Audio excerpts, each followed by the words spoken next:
Hello everyone, welcome to Naira study hub. आज हम लोग डीएलएड थर्ड सेमेस्टर के उर्दू के मोस्ट इम्पॉर्टेंट क्वेश्चंस को एक ही वीडियो में पढ़ेंगे।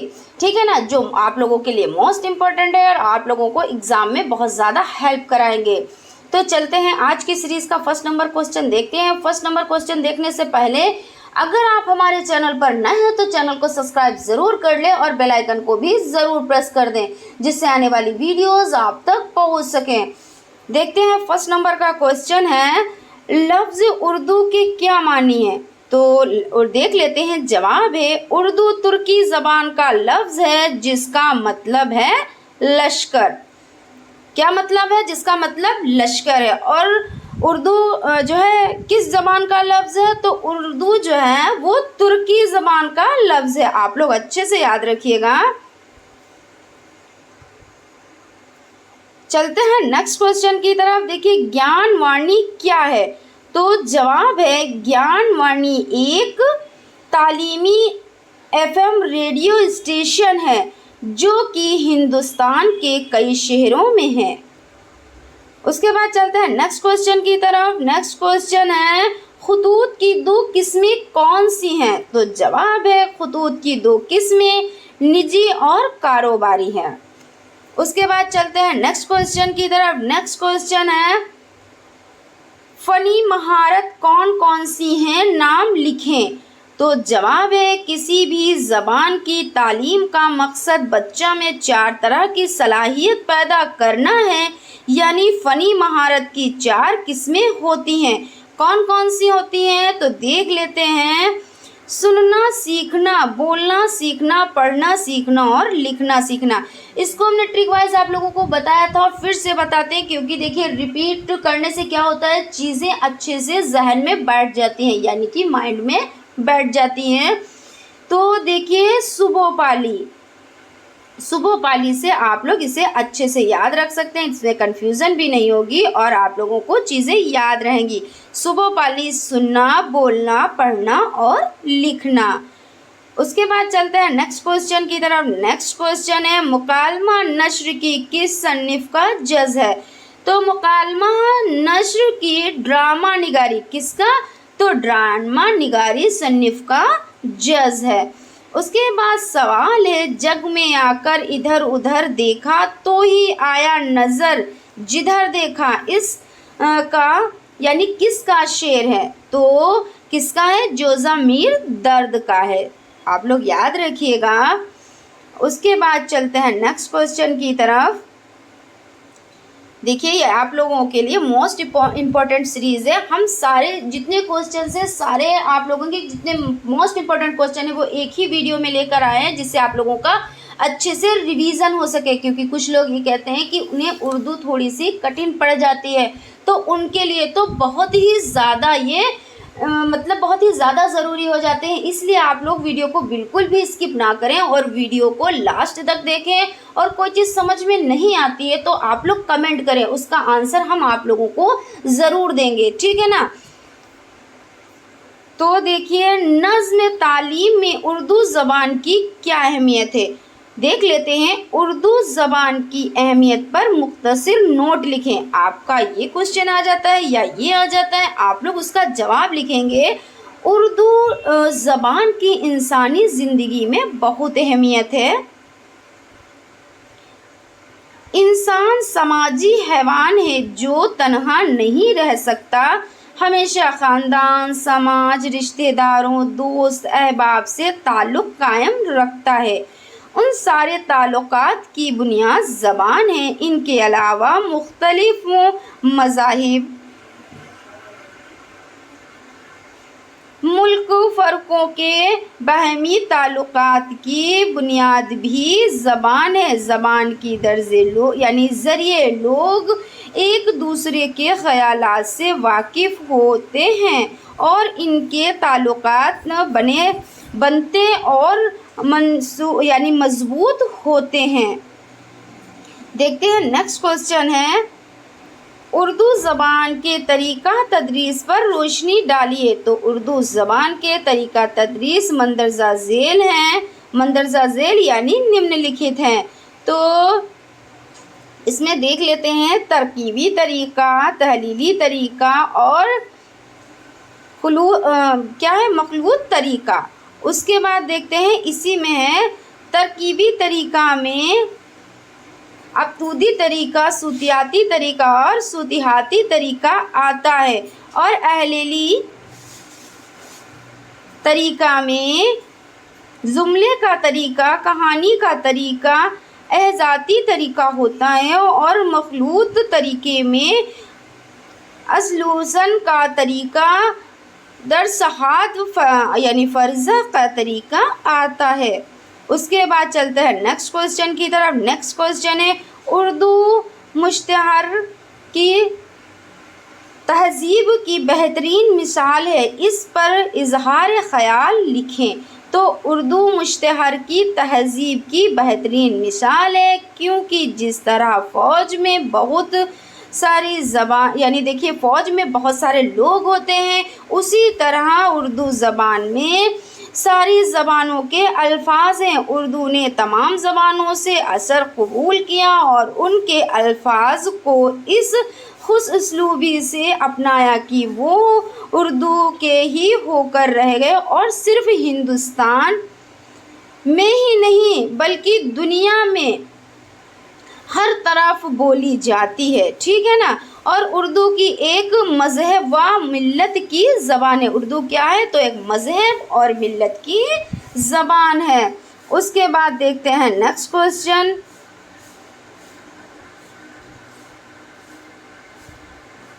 उर्दू ज़बान की तदरीस को बेहतर और दिलचस्प बनाने के लिए कौन सी चीज़ें ज़रूरी हैं? तो उर्दू ज़बान की तदरीस को बेहतर और दिलचस्प बनाने के लिए सबसे पहले दर्जा का माहौल खुशगवार बनाएं कि यानी मंसूबा सबक यानी लेसन प्लान तैयारी भी तदरीस को बेहतर और दिलचस्प बनाती है। देखिए लेसन प्लान किस तरीके से है, क्योंकि देखिए अगर आप लोगों को पता ही नहीं होगा कि हमको पढ़ाना क्या है तो हम यही सोचते रह जाएंगे कि आज हम पढ़ाएं क्या। और अगर लेसन प्लान बन जाता है तो हमें पता होता है कि इतने मिनट में हमें बच्चों से इंट्रोडक्शन लेना है या उनसे बातचीत करनी है, कितने मिनट में हमें पढ़ाना है, कितने मिनट में हमें समझाना है। तो इस तरीके से लेसन प्लान बहुत ही फ़ायदेमंद होता है। कहानी है जिन देखिए समई बसरी अशिया जैसे रेडियो यानी ग्लोब मॉडल टीवी वगैरह के इस्तेमाल से भी तदरीस को बेहतरीन और दिलचस्प बनाया जाता है। अब देखिए आपका लेसन प्लान तो हो ही गया है यानी मंसूबा सबक। अब क्या है कि जैसे समई व बसरी अशिया जैसे रेडियो ग्लोब टीवी मॉडल, इनसे भी बच्चों को क्या पढ़ाई में दिलचस्पी आती है। वो लोग खुशी के माहौल में पढ़ पाते हैं। उन लोगों को ऐसा लगता है कि हम चीज़ों को देख रहे हैं, हम इंजॉय कर रहे हैं, लेकिन असल में क्या होता है बच्चे शिक्षा ले रहे होते हैं। ठीक है ना। तो इस तरीके से बच्चों को पता भी नहीं चलता है और वो असलियत में क्या होता है वो पढ़ाई कर रहे होते हैं, एजुकेशन से जुड़े होते हैं। देखिए मौल्लिम यानी टीचर मौल्लिम को तदरीस के दौरान तलबा की इल्मी सलाहियत, काबिलियत, उम्र दर्जा और साबका मालूमात को यानी पेश नज़र रखना ज़रूरी होता है। मौल्लिम यानी टीचर को क्या चाहिए होता है, पता होना चाहिए कि उम्र क्या है, दर्जा क्या है, उसको कितना बच्चों को कहाँ से सिखाना है। इन सब चीज़ों को अगर जो है टीचर ख़याल में रखेगी तो बच्चे को आसानी से सिखा सकती है और बच्चा आसानी से सीख सकता है। क्योंकि देखिए कभी कभी ऐसा होता है बच्चों को बहुत ही नॉर्मल चीज़ें, बेसिक चीज़ें नहीं आती होती हैं और बच्चे के ऊपर बोझ डाल दिया जाता है, यानी बहुत ही ऐसे ऐसे सवाल कर लिए जाते हैं जो बच्चे को पता ही नहीं होते हैं। तो पहले ये समझना चाहिए कि उसकी बेसिक पकड़ कहाँ तक है। अगर ये पता होता है टीचर को कि उसको इतना आता है या उसकी बेसिक यहाँ तक है और वहाँ से पढ़ाना स्टार्ट होता है तो बच्चे ज़्यादा अच्छे से सीख पाते हैं। इससे तदरीस बेहतर और दिलचस्प बनती है। आप लोग अपने लफ्ज़ों में भी लिख सकते हैं। ठीक है ना। देखते हैं तालीम में तदरीस नज़्म का क्या मकसद है, तो देख लेते हैं। उस्ताद नज़्म के ज़रिए बच्चों को आसानी से ज़्यादा अल्फाज सिखाता है। क्या करता है कि नज़्म के ज़रिए ज़्यादा से ज़्यादा अल्फाज सिखाता है और बच्चों में तख्लीकी नशोनुमा नज़्म से ज़्यादा होती है, क्योंकि नज़्म के ज़रिए क्या होता है, बच्चे ज़्यादा आसानी से चीज़ों को सीख पाते हैं। अब देख लेते हैं तदरीस टेक्नोलॉजी के चंद कवायद बयान करें। देखते हैं जवाब। तदरीस टेक्नोलॉजी के मंदरजा झेल कवायद, मंदरजा झेल यानी निम्नलिखित हैं। तदरीस टेक्नोलॉजी से मुश्किल दरसी नकात या मुश्किल मफहूम आसान होता है। क्या होता है, तो तदरीस से चीज़ें आसान बन जाती हैं, यानी टेक्नोलॉजी से तदरीस आसान बन जाती है। तदरीस टेक्नोलॉजी के इस्तेमाल से तदरीस बेहतर और दिलचस्प बनती है। देखिए वही चीज़ अभी हम लोगों ने पढ़ा कि टेक्नोलॉजी के इस्तेमाल से क्या होता है, तो चीज़ों में यानी बच्चे क्या करते हैं, दिलचस्पी से उसको पढ़ते हैं और आसान भी बहुत ज़्यादा हो जाता है। और तदरीस टेक्नोलॉजी के इस्तेमाल से वक्त की बचत होती है, उसमें वक्त की भी बचत होती है।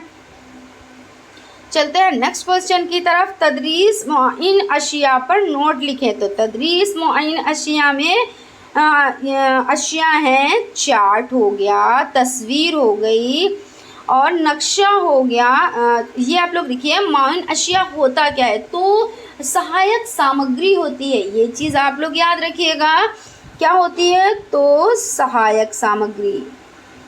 चीज़ें आप लोगों को अगर देखिए आंसर उसके अर्थ पता होंगे तो आप लोग अच्छे से लिख पाएंगे। ऐसे होता है जैसे मुअय्यन अशिया आ गई तो आप सोचोगे ये होता क्या है, आप कुछ भी उसमें लिखोगे, लेकिन उसमें तो सिर्फ ये पूछ रहे हैं कि सहायक सामग्री क्या होती है।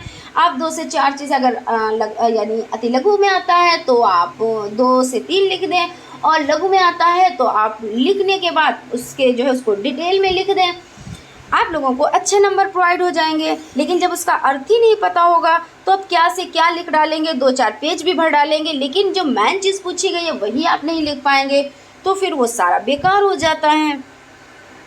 तो देखिए क्या होता है मुअय्यन अशिया, तो सहायक सामग्री। तो तदरीस मुअय्यन अशिया में चार्ट हो गया, तस्वीर हो गई, और क्या हो गया, नक्शा हो गया, तख्त सियाह ब्लैक बोर्ड हो गया, डस्टर हो गया, और दूसरे इमदादी अशिया वगैरह वगैरह, मतलब इत्यादि।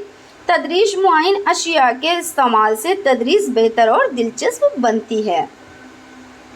उसके देखिए ख़ास मुकाम शख्स या किसी ख़ास शय का नाम समझा जाए। देखिए यहाँ पे कुछ क्वेश्चन रह गया है, हम लोग नेक्स्ट बढ़ते हैं। चलिए यहाँ पे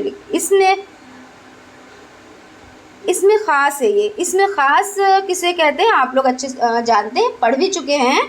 तो इसमें ख़ास जिसमें किसी ख़ास शय का जिक्र हो उसे इसमें ख़ास कहते हैं। जैसे देखिए क्या हो जाता है, मसलन असम हो गया, लखनऊ हो गया, बनारस हो गया, ये क्या हो गया आपके इसमें ख़ास, और नाम से ही पता चल रहा है। कौमी तराना सारे जहाँ से अच्छा हिंदुस्तां हमारा किस शायर ने लिखा है, तो कौमी तराना हिंदुस्तां हमारा अल्लामा इकबाल ने लिखा है। किसने लिखा है, तो अल्लामा इकबाल ने लिखा है। चलते हैं नेक्स्ट क्वेश्चन की तरफ। मुंशी प्रेमचंद्र के किसी एक अफसाना का नाम लिखें, तो कफन हो गया। बुलंद ख्वानी के लिए कौन सी महारतें ज़रूरी हैं, तो बुलंद ख्वानी के लिए मंदरजा झेल महारतें ज़रूरी हैं। बेझिझक होना। देखिए जब आप बुलंद ख्वानी कहते हैं किसको है, ज़ोर ज़ोर से पढ़ना, मतलब बुलंद ख्वानी होता है। अब आप कोई चीज़ ज़ोर से पढ़ेंगे और उसमें क्या होगा, अगर झिझक होगी तो पहली बात तो पढ़ने वाले को नहीं अच्छा लगेगा, दूसरी बात सुनने वाले को भी नहीं अच्छा लगेगा, है ना। बुलंद ख्वानी का क्या होता है मोटिव, तो बेझिझक हो जाए, आप बेझिझक पढ़ें, तो इसमें ये खूबी हो जाती है। फिर तलफ़ुज़ की सही अदायगी की सलाहियत। बुलंद ख्वानी में क्या होता है, अगर तलफ़ुज़ ही आपके सही नहीं होंगे तो क्या आप बुलंद ख्वानी कर पाएंगे, या अच्छे से कर पाएंगे, या सुनने वाले को वो चीज़ अच्छी लगेगी, नहीं ना। या आप ही को, आप अगर बुलंद ख्वानी कर रहे हैं और आपकी तलफ़ुज़ ही नहीं सही है तो आपको खुद नहीं बुलंद ख्वानी करते हुए अच्छा लगेगा, यानी कि ज़ोर ज़ोर से पढ़ते हुए। तो इसमें क्या हो गया, पहला क्या हो गया, देखिए इसमें बेझिझक होना, दूसरा तलफ़ुज़ की सही अदायगी होना, और तीसरे नंबर पे क्या हो गया, अपनी बात को दूसरों के सामने रखने की सलाहियत। क्योंकि देखिए दूसरों के सामने कोई चीज़ हम पेश कर रहे हैं तो हमको पता होना चाहिए कि हमें किस तरीके से पेश करना चाहिए। अगर वही चीज़ हमें नहीं पता है तो जो सामने वाला शख्स है वो हमको मतलब हमारी बातों पे इंटरेस्ट नहीं देगा। तो उसमें भी ये भी सलाहियत होनी चाहिए कि हम दूसरे के सामने चीज़ों को कैसे पेश करें। तो आशा करती हूँ आप लोगों को बहुत अच्छे से समझ में आ गया होगा। उसके बाद देखते हैं, अगर आप लोग इतना लिख देंगे तो इनफ है। अगर आप चाहें तो एक पॉइंट और भी लिख दें, या आप लोगों को जो भी याद आ रहा हो वो आप लिख दें, वरना जो हम आपको बता रहे हैं वो भी आप लोग लिख सकते हो। देखिए अपनी बात को दूसरे के सामने पेश करने की सलाहियत हो गया, और सबक को बखूबी सोच समझकर मानी मतलब बयान करने की सलाहियत होना। अब देखिए अगर आप किसी के सामने कोई चीज़ पेश कर रहे हैं, मान लीजिए हमने आप लोगों के सामने बुलंदख्वानी पेश की, फॉर एग्ज़ाम्पल हम आप लोगों को बता रहे हैं और हमको यही नहीं पता है कि बुलंदख्वानी आखिर में कहते किसको है, तो हम क्या आप लोगों को क्या बुलंदख्वानी का मतलब मोटिव हमारा कंप्लीट हो गया? नहीं ना, क्योंकि मकसद कंप्लीट नहीं हुआ। क्योंकि हमें पहले पता होना चाहिए कि बुलंदख्वानी कहते किसको हैं, इसकी पेशकशी कैसे करनी चाहिए, क्या इसमें हम आप लोगों को बता रहे हैं तो उसमें झिझक हो, अगर झिझक होगी तो हम आपके सामने नहीं पेश कर पाएंगे और आपको भी चीज़ें नहीं समझ में आएंगी, नहीं अच्छी लगेंगी। तो क्या है कि हमको पहले बेझिझक होना चाहिए, फिर तलफ़ुज़ की सही अदायगी होनी चाहिए, फिर चीज़ों को जैसे सामने वाले को समझाने की उसमें इंसान में सलाहियत होनी चाहिए, और क्या होना चाहिए, सोच समझकर मानी मतलब के हिसाब से चीज़ों को समझाना चाहिए। आशा करती हूँ आप लोगों को अच्छे से समझ में आ गया होगा।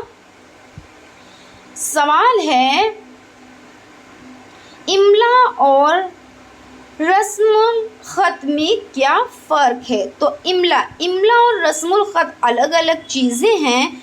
उर्दू रस्मुल ख़त अलग है और अरबी रस्मुल ख़त अलग है। अब देख लेते हैं। देखिए किसी को यानी किसी लफ्ज़ को सही तरह से लिखा जाए, यानी अल्फाज में जो हुर्फ़ आए और जिस तरतीब से लिखे जाएंगे उन हुर्फ़ों को सही जोड़ने को हम इमला कहते हैं। यानी देखिए क्या होता है, जब टीचर इमला बोल रही होती है यानी हम लोगों को क्या करना होता था कि बिना देखे हम लोगों को इमला लिखना होता था, सही से तलफ़ुज़ को सही करके पाई मात्रों को ध्यान में रख के, है ना, यही तो होता है इमला। तो उसकी मतलब सही अदायगी करना यानी सही से लिखना, तो वही इमला हो जाता है। यानी अल्फाज मिलाकर लिखने को इमला कहते हैं। जैसे टीचर ने बताया लिखो खातून, तो आप लोग कैसे लिखोगे? तो लिखोगे खे प्लस अलिफ प्लस ते प्लस वाव प्लस नून, तो क्या हो गया, खातून। मुमकिन लिखना है तो मीम प्लस काफ प्लस नून, तो मुमकिन हो गया। तो आप लोग इस तरीके से लिख सकते हैं। और रस्मुल ख़त देख लेते हैं। तो उर्दू रस्मुल ख़त में दर्जा ज़िल हुर्फ की शक्ल इस तरह होती है, जैसे जीम चे खे सीन शीन द्वाद जगह चचा सफ़र ख़तरा सैफ, और यानी ज़ईफ़ हो गया और शरीफ हो गया, और आयन हो गया, गैन हो गया, और फे और काफ।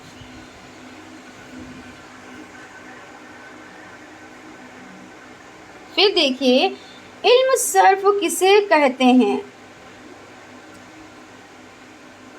तो इल्म सर्फ जिस इल्म में अल्फाज से बहस की जाए, इस इल्म यानी इसे इल्म सर्फ कहते हैं, और इसकी नकल लिखने में की जाती है। ये अल्फाज गुफ्तगू में यानी बातचीत में आने में हर अल्फाज के कोई ना कोई मानी होते हैं, जिसके असूल मानी बोलचाल या जुमले होते हैं, या उनका ताल्लुक़ क़वायद से होता है। क़वायद में सिर्फ़ बामानी अल्फाज से बहस की जाती है। ठीक है ना। अगर कोई चीज़ समझ में नहीं आ रही है तो प्लीज़ आप लोग कमेंट्स ज़रूर करें, क्योंकि देखिए कुछ चीज़ों को हमने आप लोगों की आसानी के लिए क्या क्या है, चीज़ों को हिंदी में भी लिख दिया है। देखिए टाइम आप लोगों के पास बहुत कम है, अगर आप चीज़ों को समझ ही नहीं पाएंगे तो कैसे वर्क कैसे करेंगे। सो हमने आप लोगों के लिए हिंदी भी वहाँ पे लिख दिए, जहाँ पे कोई वर्ड थोड़ा सा कठिन लगता है कि ये नहीं समझ में आएगा, लेकिन फिर भी अगर आप लोगों को कोई चीज़ समझ में नहीं आ रही तो प्लीज़ कमेंट ज़रूर करें। देखिए मजमून गोई और मजमून निगारी किसे कहते हैं, तो मजमून नवेशी जिसे मजमून निगारी भी कहते हैं। अब आप लोग ये चीज़ अच्छे से याद रखिएगा कि मजमून नवेशी और मजमून निगारी एक ही होता है। अगर मजमून नवेशी आ जाए या मजमून निगारी आ जाए तो आप लोग कंफ्यूज मत होइएगा, एक ही चीज़ होती है। उर्दू नस्र का अहम हिस्सा है, ये क्या है, ये उर्दू नस्र का अहम हिस्सा है।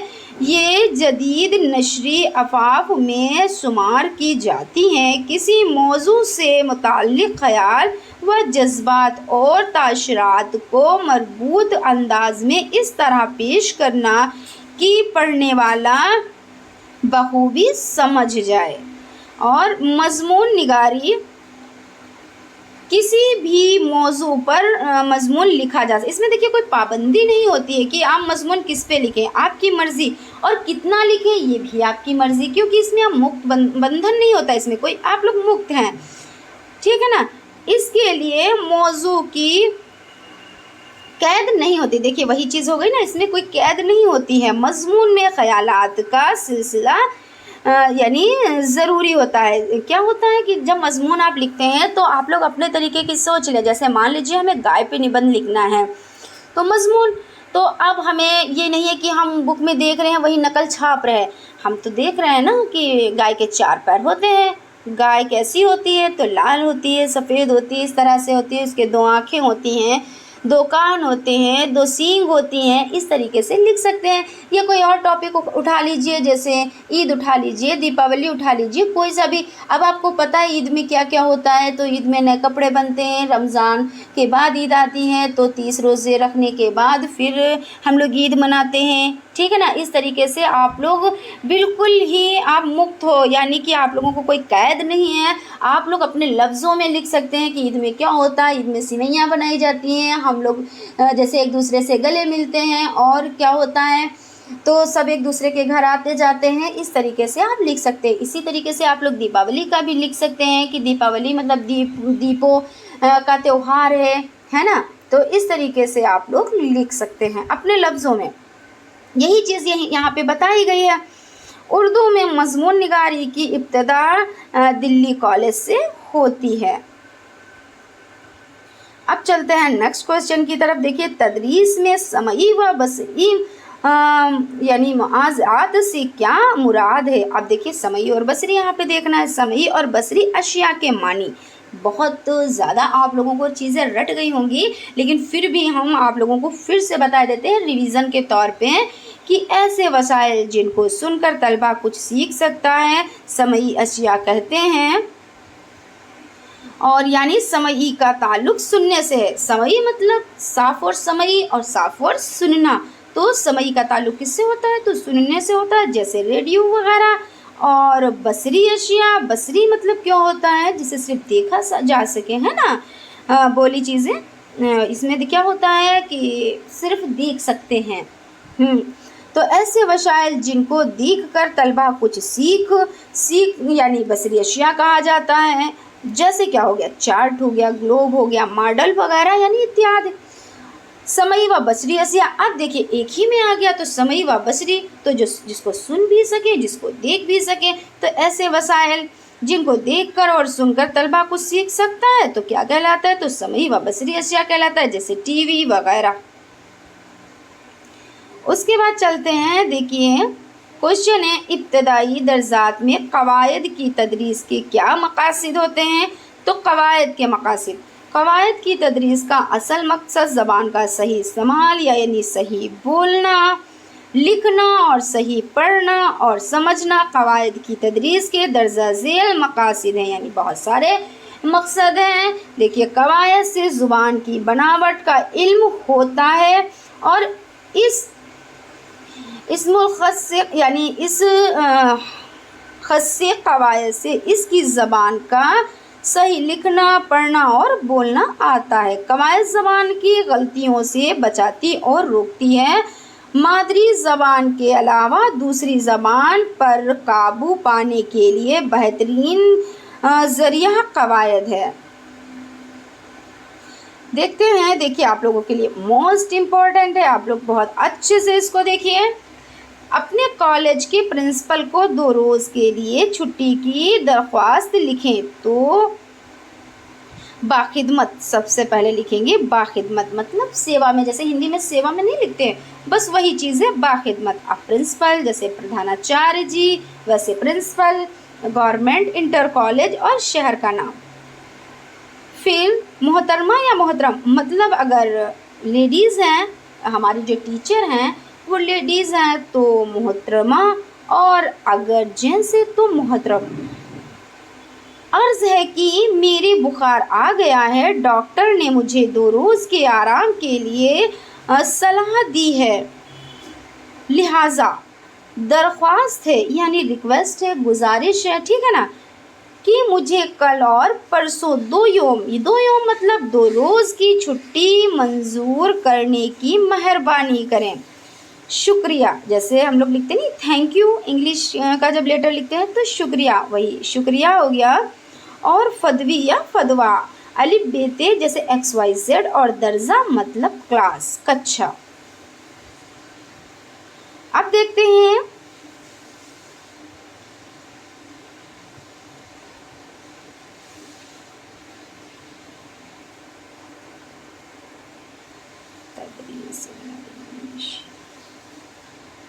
ये चीज़ें हम लोग पढ़ चुके हैं, क्योंकि 2 क्वेश्चंस में ये बता दिया है कि मुआयन अशिया किसे कहते हैं। तो मुआयन अशिया मतलब जो चीज़ें काम में आती हैं पढ़ाई के, वही मुआयन अशिया होती हैं।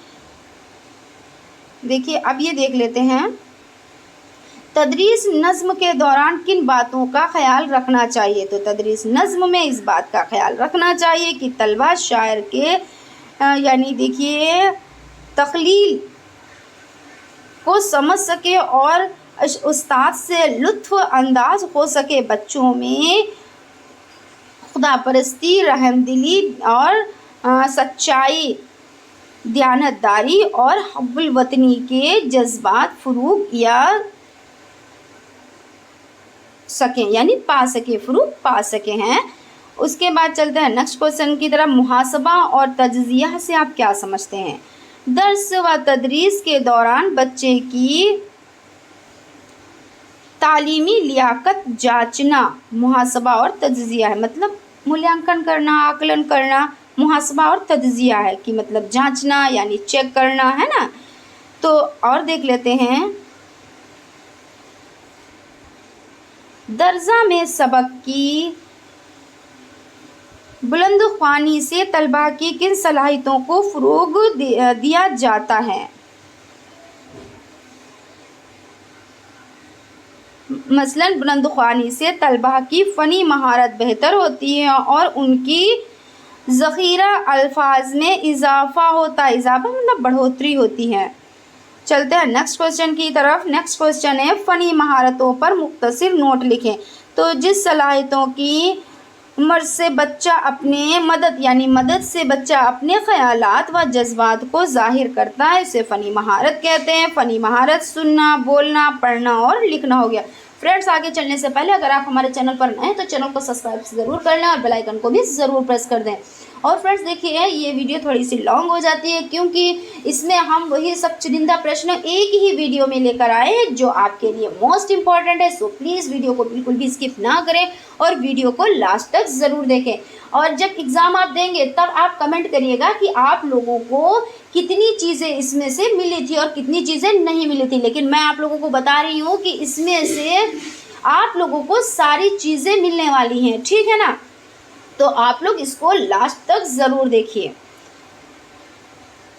दौरान तदरीस दर्जे का माहौल कैसा होना चाहिए।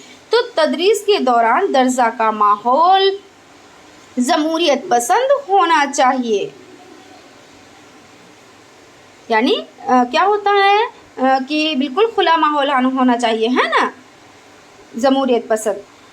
बच्चे को इब्तदाई तालीम मादरी ज़बान में देना क्यों ज़रूरी है? मोस्ट इम्पोर्टेंट क्वेश्चन है आपका, मादरी ज़बान।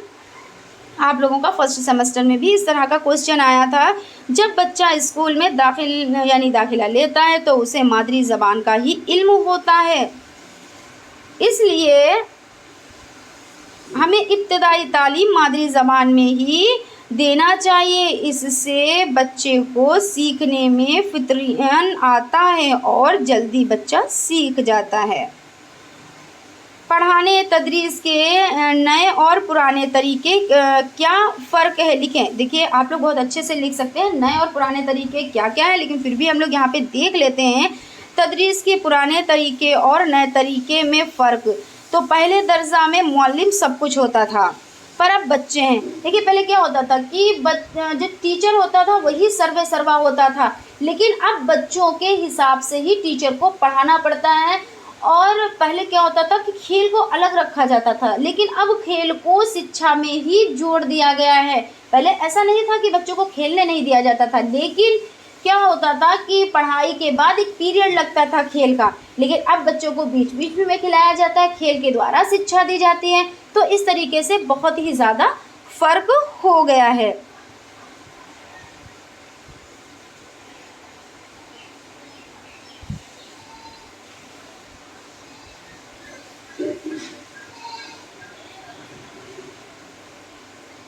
देखिए यहाँ पे क्या है, किसी पढ़े हुए सबक का मंसूबा सबक तैयार करें। तो मंसूबा सबक मतलब लेसन प्लान। तो इसमें देख लेते हैं, स्कूल का नाम हो गया, दर्जा हो गया, तारीख, घंटा, वक्फा, मजमून और सबक, उस्ताद।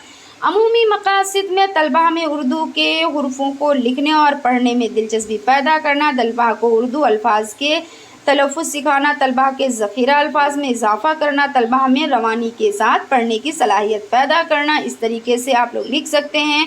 खुसूसी मकासद में तलबा को उर्दू के दो हुर्फ़ों को मिलाकर लिखना सिखाना, यानी खुसूसी मकासद में क्या होता है, दो हुर्फ़ों को मिलाकर लिखना सिखाना होता है। और इमदादी अशिया में आप लोग जानते हो, इमदादी अशिया जो जैसे डस्टर हो गया, चाक हो गया, ब्लैक बोर्ड हो गया, ये आप लोगों के इमदादी अशिया हो जाते हैं। फिर यहाँ पे आप लोग क्या लिखोगे, यहाँ पे मौल्लिम के सवालात और तलबा के जवाबात। आप लोग इस तरीके से, ये मैं आप लोगों को पिछली वीडियो में पढ़ा चुकी हूँ, फिर भी आप लोग देख लें कि जब टीचर बच्चों को क्या दिखाती है, यानी नल की तस्वीर दिखाकर बच्चों से पूछती है क्या है, तो बच्चे जवाब देते हैं नल है। और नल लिखने में कौन कौन से अल्फाज आते हैं, तो नू और प्लस लाम होता है। और टब दिखाकर, जब यानी टब की तस्वीर दिखाती है टीचर तो पूछती है क्या है, तो बच्चे बोलते हैं टब है। और टब में कौन कौन से हुर्फ आते हैं, तो बच्चे जवाब देते हैं टे और पे। लेकिन इनको कैसे लिखेंगे, तो बच्चे इसका जवाब नहीं दे पाते हैं। तो ऐलान सबक में देखिए क्या होता है, बच्चे आज हम आपको दूसरे हुर्फों को मिलाकर लिखना सिखाएंगे। यानी कि जब बच्चे जवाब नहीं दे पाते हैं तो टीचर क्या कहती है कि हम आप लोगों को लिखना सिखाएंगे।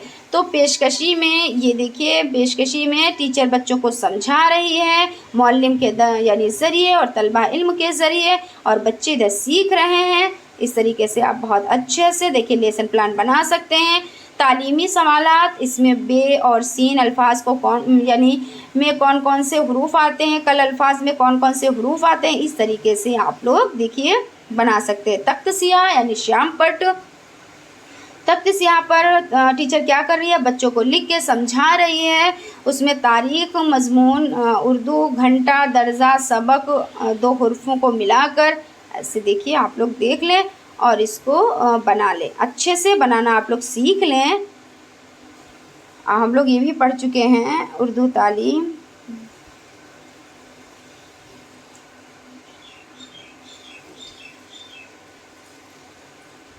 देखिए ये देख लेते हैं, मकतब बच्चों की ज़हनी तशुबा के लिए सबसे बेहतरीन जगह है, इस पर अपने ख़यालात का इजहार करें। तो मकतब के बारे में आप लोगों को लिखना है। तो हाँ, मकतब जो है बच्चों के लिए बहुत ही अच्छी जगह है। और क्यों है तो ये भी देख लेते हैं।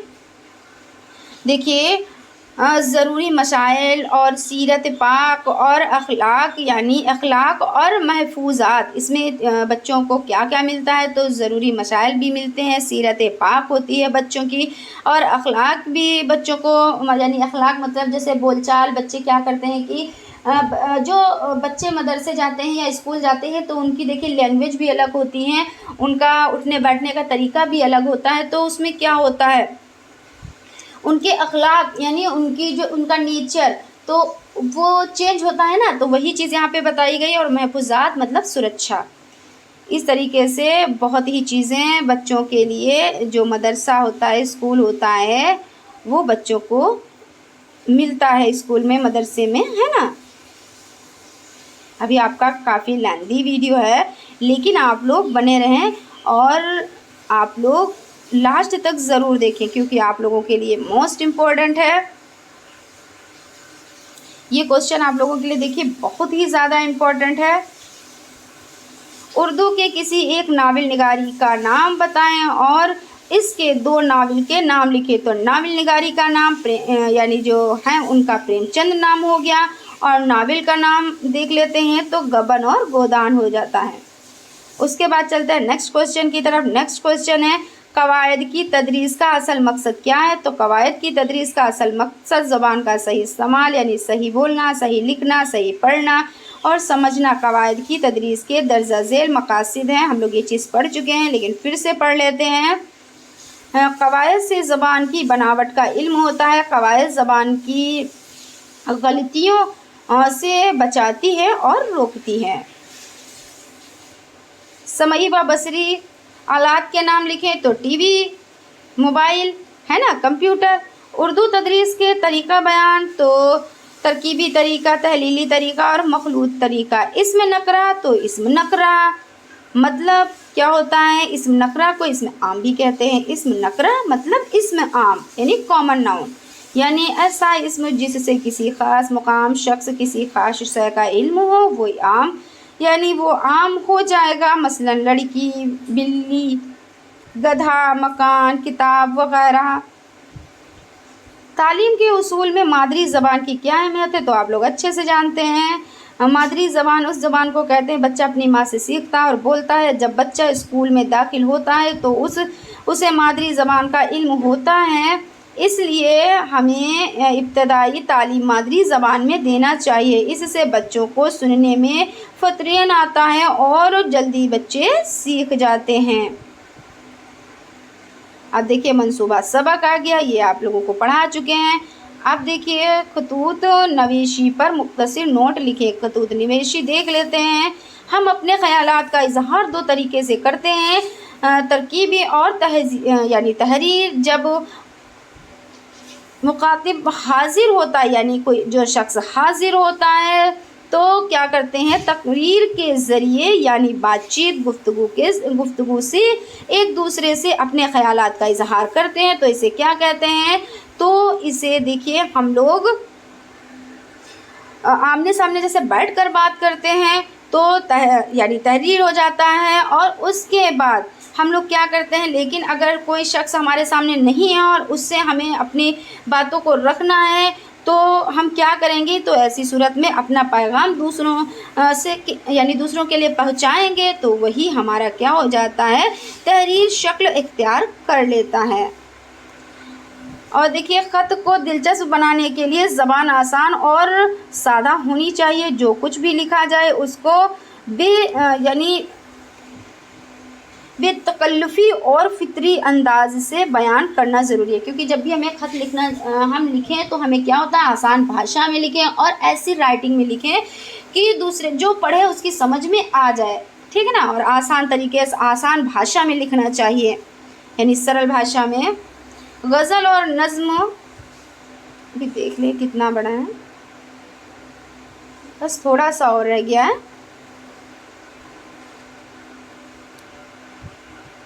गज़ल और नज़्म में फ़र्क बताएं। तो गज़ल के लगवी मानी औरतों से बातचीत करने और उनके हुस्न व इश्क का ज़िक्र करने से, और नज़्म के लगवी मानी पढ़ने और यानी पिरोने से, यानी मोती पिरोने से है। क्या है नज़्म के, तो नज़्म के लगवी मानी मोती पिरोने से हैं। लेकिन इस्लाह में कलाम मौजूदा को कहते हैं। गज़ल का पहला शेर मुताला कहलाता है और नज़्म शेर शऊर का बयान है। ये दोनों अरबी ज़बान के अल्फाज हैं। ये और देख लेते हैं, एक क्वेश्चन है, निज़ाम तालीम में उर्दू ज़बान की क्या अहमियत है? तो देख लेते हैं, उर्दू ज़बान की इंसानी ज़िंदगी में बहुत अहमियत है। इंसान समाजी हैवान है जो तन्हा नहीं रह सकता, वो हमेशा ख़ानदान, समाज, रिश्तेदारों, दोस्त, अहबाब से ताल्लुक़ कायम रखता है। इन सारे ताल्लुक़ात की बुनियाद मुमकिन फ़र्क़ों के या बाहमी ताल्लुक़ात की बुनियाद भी ज़बान है। ज़बान के ज़रिए लोग एक दूसरे के ख़यालात से वाकिफ़ होते हैं और उनके ताल्लुक़ात सुनते और मजबूत होते हैं, यानी मजबूत होते हैं। उनके ताल्लुक़ात क्या होते हैं? यानी मजबूत होते हैं। अब देख लेते हैं, इबादत ख़्वानी से क्या मुराद है? तो इबादत ख़्वानी को पढ़ना ही इबादत ख़्वानी कहलाता है। यानी हम किसी नोट को पढ़ रहे हैं तो वो इबादत ख़्वानी हो गई। और उसकी कितनी जो है किस्में हैं, यानी 2 किस्में हैं, खामोश ख़्वानी, एक बुलंद ख़्वानी। तो इबारत जब खामोशी से पढ़ी जाए तो उसे खामोश ख़्वानी कहते हैं, और इबारत को जब हम आवाज़ से पढ़ेंगे तो उसे क्या कहेंगे? तो बुलंद ख़्वानी कहेंगे। अब आपकी सीरीज़ का लास्ट क्वेश्चन है, देख लें आप। तदरीस नज़्म के खुसूसी मकासद बयान करें। तदरीस नज़्म का मंसूबा, यानी देखिए मकसद तलबा को नज़्म के इशार मौसर अंदाज में पढ़कर लुत्फ़ अंदाज होना है, और नज़्म के ज़रिए तलबा में जब हब्बुल वतनी का जज्बा पैदा किया जा सकता है। देख लेते हैं, नज़्मुल यानी निज़ाम में गम हो यानी नज़्म में क्या होता है? नज़्म में गम हो या खुशी हो, हर सूरत में फ़रहत, सुकून और यानी इत्मीनान के सामान बेहतरीन यानी बेहतर पहुँचाती है। क्लास में शायराना कैफियत पैदा की जाए ताकि तलबा में शायरी जज्बा पैदा हो और वो अशआर लिखने में आमदा हो सके। तो फ्रेंड्स, आज यहीं तक। आशा करती हूँ आप लोगों को बहुत अच्छे से समझ में आया होगा, और आप लोगों को देखिए ये वीडियो आप लोगों के एग्ज़ाम में बहुत ही ज़्यादा हेल्प करेगा। सो आप लोग इसको बहुत अच्छे से समझें, क्वेश्चंस को याद कर लें, और कोई चीज़ नहीं समझ आ रही है तो आप कमेंट बॉक्स में कमेंट करें, हम उसका रिप्लाई ज़रूर देंगे। और हो सके तो आप जो ये सवालात हैं यानी क्वेश्चन से, इनको लिख कर आप देखने की कोशिश करें, क्योंकि लिखने से क्या होता है, चीज़ें जहन में बैठ जाती हैं, यानी माइंड में बैठ जाती हैं, और चीज़ों को फिर हम नहीं भूलते, क्योंकि फिर क्या होता है, हमारी उंगलियां भी हमको बताती कि नहीं ये चीज़ ऐसी थी। अभी आप प्रैक्टिस करके देखिएगा, क्योंकि देखिए आँखों से देखते हैं, माइंड जो है हमारा सोचता है, उंगलियों से जब हम लिखते हैं तो 3 वर्क होते हैं, और हम जब जैसे आपने वीडियो देख ली और उसको वहीं पे छोड़ दिया तो सिर्फ कान ने सुना ना, और बहुत ज़्यादा आपने क्या किया, आँखों से देख भी लिया। कुछ लोग क्या करते हैं, वीडियो को सिर्फ सुन लेते हैं, तो आपकी एक इंद्री काम की। लेकिन जब वीडियो को आप सुने, वीडियो को देखें, प्लस अगर आप लिख रहे हैं तो उर्दू का यही तरीका, जैसे मैथ में आप प्रैक्टिस करते हैं उसी तरीके से आप उर्दू को भी प्रैक्टिस से सीख सकते हैं। तो आशा करती हूँ ये चीज़ आप लोग करेंगे और एग्ज़ाम अच्छे से आप लोगों का होगा, ठीक है ना। तो आज यहीं तक, थैंक यू।